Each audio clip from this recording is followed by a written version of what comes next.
At 04:14 local time on May 22, 2025, the Ukrainian sea drone Magura 5 locked onto the Admiral Makarov and accelerated to its maximum 51 miles per hour for the final attack run.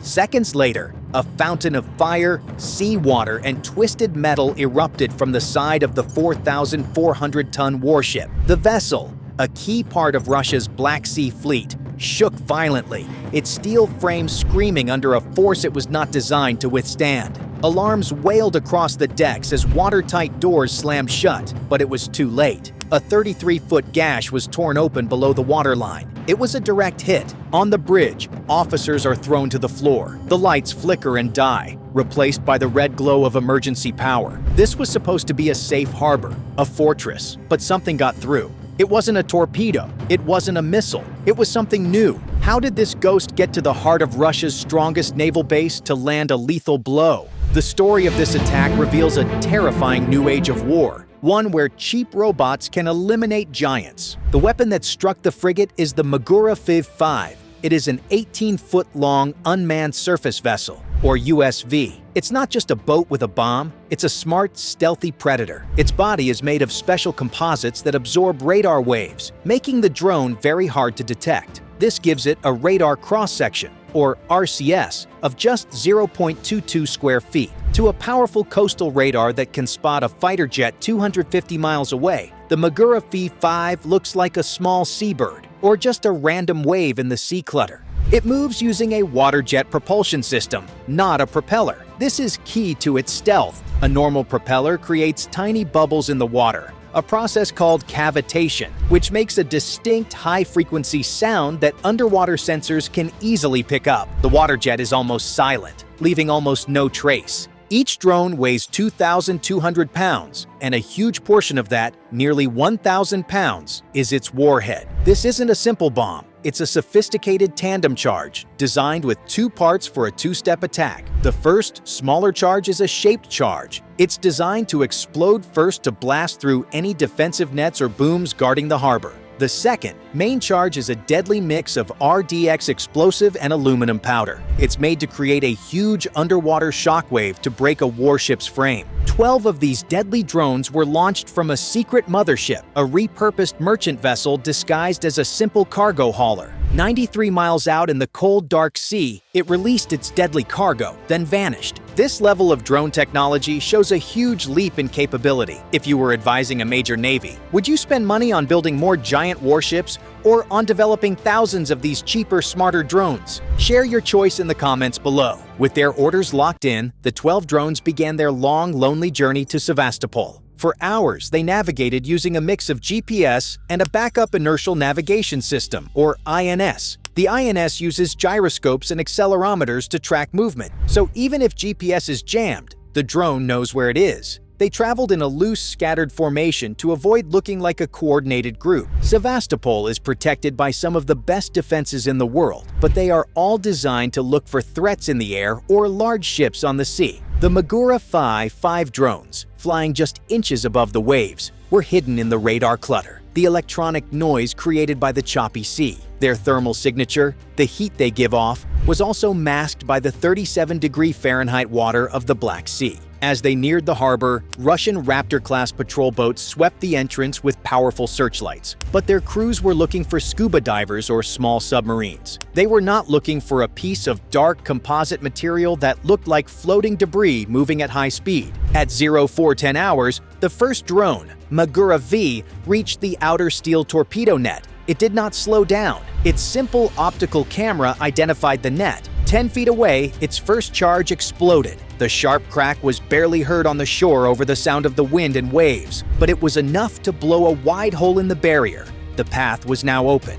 Magura 5 was gone, a planned sacrifice. Seconds later, the Magura 5 shot through the gap, accelerating into the main harbor. The guards on the harbor wall saw a brief flash but were too confused to sound a full alarm. That confusion cost them everything. Magura 5 locked onto the heat signature of the Admiral Makarov, which was docked and refueling, a perfect stationary target. Its onboard AI calculated the best place to hit, midship. about 6 feet below the waterline, right where the engine room met the fuel tanks. It sped up to its maximum 51 miles per hour for the final attack run. The hit was devastating. The underwater explosion created a massive bubble of hot gas. This bubble expanded and then collapsed in on itself. This collapse created a high-speed jet of water, a phenomenon called the bubble jet effect, which shot forward like a solid spear. This water jet, moving at hundreds of feet per second, struck the ship's hull right after the main shockwave. The combination of the shockwave and the water jet didn't just punch a hole,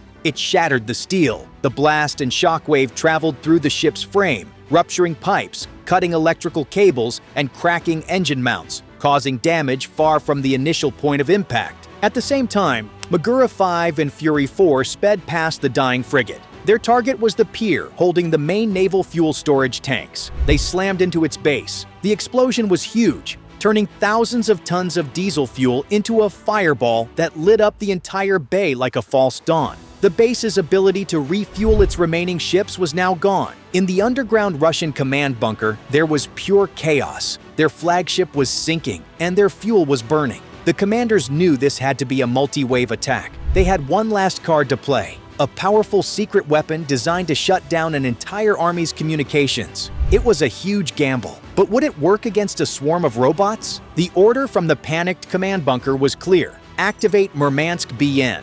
The order was given: activate Murmansk BN. This is not a weapon that fires bullets or missiles. It is Russia's top-tier strategic electronic warfare, or EW system. Its mission is to control the invisible battlefield of radio waves. From a hidden, hardened base in the hills around Sevastopol, two massive 105-foot telescopic antenna masts rose into the night sky. The Murmansk BN began to broadcast. It didn't make a sound, but it flooded the entire region with a powerful, invisible wall of electronic noise. This jamming field is so strong it can disrupt shortwave radio signals, the kind used for long-range military communications, for over 3,000 miles. Its primary goal tonight was much simpler: to block the satellite signals from Starlink that the Ukrainian drones used to communicate with their operators. At 0418 hours, the jamming field reached full power. For the next wave of 3 Magura 5 drones, which were just entering the area, it was like sailing into a digital hurricane. Their connection to their operators was instantly severed. The video feeds on the operators' screens went black. The drones were now blind and deaf. Their programming had an emergency plan for this. If control is lost, enter a circling holding pattern and wait for new instructions.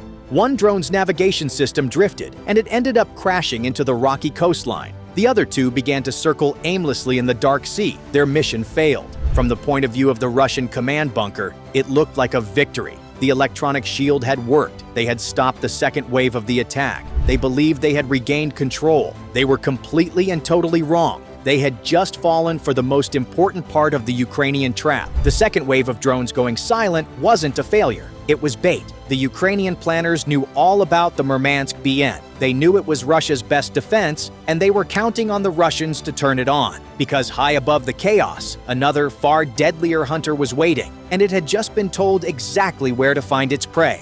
2 Bayraktar TB2, or Hunter 1, drones had been loitering patiently at an altitude of 13,000 feet. These are not sea drones. They are winged loitering munitions, a type of smart suicide drone. Their only job is one of the most dangerous in modern war: to hunt and destroy enemy radar and jamming systems. This mission is called SEAD, for Suppression of Enemy Air Defenses. The Myslivets is an electronic ghost. It doesn't use GPS or radio commands for its final attack run. It flies using a special sensor called a passive anti-radiation seeker. This seeker doesn't send out any signals, so it's invisible to enemy defenses. It only listens. It is tuned to detect the specific frequencies and high power levels of enemy air defense radars and jammers. When the Murmansk BN turned on, its powerful jamming signal was like a giant lighthouse in the dark, pointing a huge arrow directly at its own location. For the Myslivets seekers, this was the dinner bell. This is a clash of strategies. Russia is using a powerful defensive shield to protect everything. Ukraine is using a precision key to unlock and destroy that shield. Which strategy do you think will win in future wars? The fortress or the key? Let us know in the comments. The command was sent from the Ukrainian control center. The 2 Myslivets drones tipped over, folded their wings for speed, and began a steep terminal dive. They accelerated past 310 miles per hour, becoming almost impossible to shoot down. The Panzer S-1 systems guarding the Murmansk-BN complex detected the incoming threats at the last possible second. They fired a frantic spray of cannon rounds into the sky, but they were firing blind. The diving drones were too small, too fast, and coming from too steep an angle. The first mislivets, armed with a fragmentation warhead, slammed into the base of one of the giant 105-foot antenna masts. The explosion severed the thick power and data cables, and the huge steel structure buckled and crashed to the ground. Seconds later, the second drone struck the command and control vehicle for the complex. Its armor-piercing warhead turned the mobile command post, the brain of the system, into a burning wreck. In the space of 5 seconds, Russia's powerful electronic shield over the Black Sea had been completely destroyed. The jamming field collapsed, and for the last 4 Magura 5C drones waiting offshore, the path was once again clear. Their operators re-established contact. They had new targets, the now defenseless submarine pens on the other side of the bay, where several of Russia's Kilo-class submarines were docked. The attack was not over. As the sun rose over a smoke-filled Sevastopol, the full scale of the attack was clear. The Admiral Makarov was broken and sinking, eventually being towed away, never to sail again. The fuel depot was a raging fire that would burn for days, and at the submarine pens, 2 Kilo-class submarines had been hit at the waterline, suffering massive damage. But the biggest loss of all was the smoldering wreckage in the hills. Ukraine had successfully used cheap sea drones to bait Russia into revealing the location of its most valuable electronic warfare asset. Then, they eliminated that asset with a specialized hunter elimination drone. This was a complex plan that combined sea attacks, electronic warfare, and a precision strike. It was a checkmate. The numbers behind this attack tell the real story. The entire Ukrainian operation, the mothership, the 12 Magura 5C drones, and the 2 Myslivets loitering munitions cost an estimated $10 million.